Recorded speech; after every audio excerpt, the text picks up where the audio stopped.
Chag Atsma'ut Sameach. Happy Independence Holiday. That's how a lone bard, the gay Israeli poet, ends his poem called in Hebrew After Party, which in English means after party.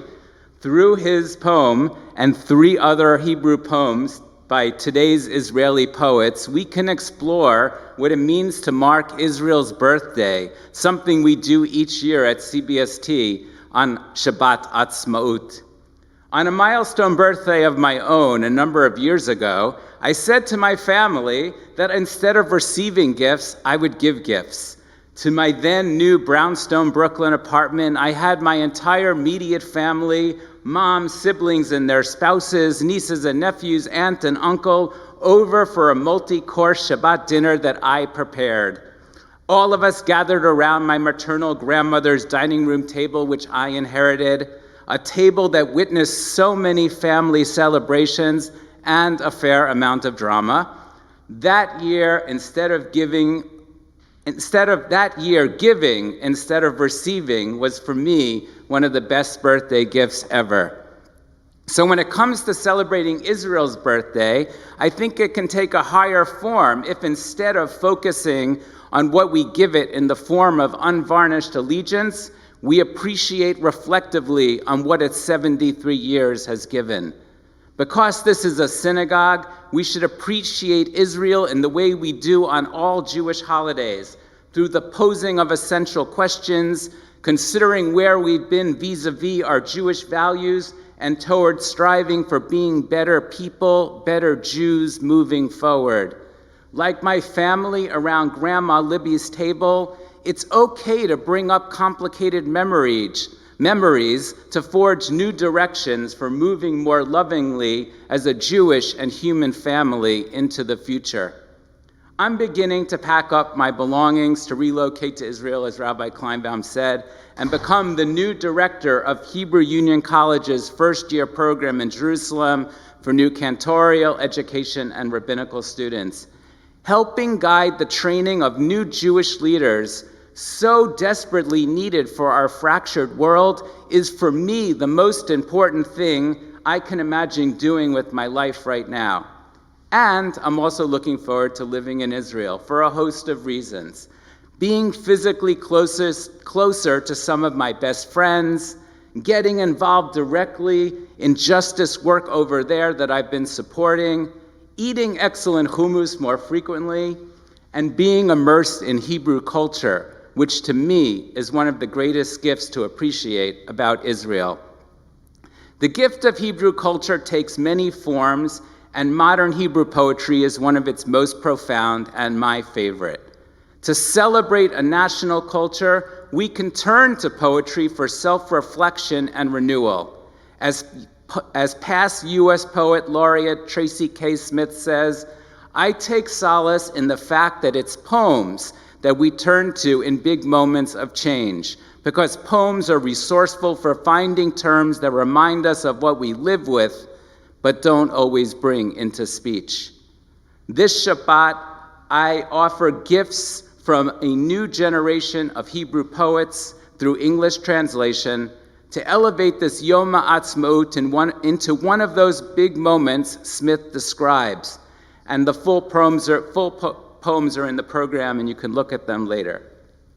For too long, the official national narrative of Israel's creation downplayed and erased the experience of many Israelis, especially those whose origins were not European. Like in America, cultural and intellectual movements being led by the previously excluded are paving new ground for the betterment of all. Take, for example, Roy Hassan, a leader in the cultural movement of Mizrahim, Jews of Middle Eastern and North African origin, a poet and writer from a development town, what Israel designates as the periphery, an activist who cannot easily be labeled as left or right. In his poem, This Is How They Erase, Hassan begins, also this year on Memorial Day, sad Mizrahi music won't be heard on the radio station, at official ceremonies, and not in schools. In this poem about Yom HaZikaron, the Memorial Day for fallen soldiers that precedes Yom HaAtzmaut, Hassan challenges Mizrahi Jews, people of color like himself, to rewrite the quote-unquote white history of Israel, to make known their sacrifices in the retelling of the national story. For many Israelis, the tension-filled Memorial Day leads into one big barbecue party on Yom Ha'atzmaut. Among today's Israeli poets are those who are openly LGBTQ, and what they write about, their experience, is expanding on the narrative of what it means to be Israeli. Alon Bar, that gay Israeli poet from a similar background as Roy Hassan, has written in the eyes of this gay man a touching poem which refracts Yom Ha'atzmaut through the LGBTQ experience. In his poem, After Party, Bar writes about how the man he spent the night of Yom Ha'atzmaut with carefully leaves the poet's apartment in the morning. Because of the tender way Bar describes the scene, it doesn't matter if this was a hookup with a guy named Amit or something more. The poem validates gay lovemaking within the Israeli experience. After Party. The shirt you wore last night is resting on an embroidered cloth chair. Water was standing in the basin. The toothbrush was dry. The polka-dotted coffee mug that I bought in Soho left behind traces of congealed milk on the black IKEA table. The bed is made. The blanket is spread out. You tried to leave it all smooth and clean. And yes, it's possible to feel how the electric shutters were opened with faith that light would come in, that we could let in some air, and how you decided to leave and the smell of scorched meat took your place. Happy Independence Day, Amit. So touching. In an ethnic democracy like Israel, citizenship and nationality are two different things. The majority of Israeli citizens are deemed nationally Jewish, part of the global Jewish people. A little over 20% of Israeli citizens are Arab. Many of them would describe themselves as being part of the now global Palestinian people. Ayat Abu Shamis, born and raised in Jaffa, is part of this 20%. Abu Shamis's Hebrew poetry easily enters the Israeli discourse from a linguistic point of view, but like Hassan and Bar, she challenges the dominant narrative, but from a different angle. For her 20% of Israelis, the retelling of the day Israel became a state is about dislocation. It's about the dissolution of their societal fabric. On this Yom Ha'atzmaut, we can glimpse a sense of that not being connected to the national story from Abu Shamis's poem, A Government and Politics Course in Israel. In the opening scene of that poem, she says, I was the only Arab Muslim Palestinian in the class. This wasn't the first time I was the only one, but this time it was different. Abu Shamis continues to describe how hard it was to listen to the other students, the Jewish students, as she writes, students who already in the first session would say their political opinions out loud, and the instructor would said, by the way, or maybe not, that he served in a combat unit in the army. I remember one lecture in particular where we were discussing the Arab minority, and there everything was said loudly and the coarse and washed out cliches, but it had never been so personal, so intimate, until I felt every word encoded into my soul. The instructor would sometimes respond, correct sometimes correct something and sometimes not. Regardless, he had material to teach, and all this time talking wasn't for our benefit.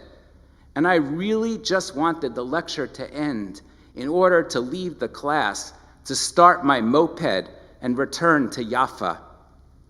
We can imagine Abu Shamis, the student, feeling unseen and unheard, fleeing Hebrew U's Jerusalem campus that day and returning home to the Arab part of Jaffa, which she calls in this Hebrew poem by its Arabic name Jaffa, a partial refuge in a society constructed not to tell her story. Joining with Roy Hassan and the final poet for tonight, Adi Kesar, they are leading a movement to create a new Israel, one that is multivocal and inclusive even on days like Yom Ha'atzmaut. Like other poets, Adi Kesar exemplifies what it means to be a poet activist, working from within to better her own country. Her poems do what Tracy K. Smith talks about. They remind us of what we live with, but don't always bring into speech. The descendant of Yemeni Jews on our father's side who arrived in pre-state Palestine in the early 1880s, and on our mother's side of those Yemeni Jews who immigrated to Israel in the 1950s, Kesar, born and educated in Jerusalem, was on her way to becoming a filmmaker when she took the detour to become a poet and a Mizrahi cultural leader. Intermixed within our poems about the everyday, about family and lovers, we find sensitive and activist language about the racism she experiences as a person of color in Israel, about feeling sad that she never understood her grandmother who only spoke Arabic, but also about how proud she is of the rich cultural and family legacy she carries with her, which she shares in the public square and is lovingly imparting to her own daughter.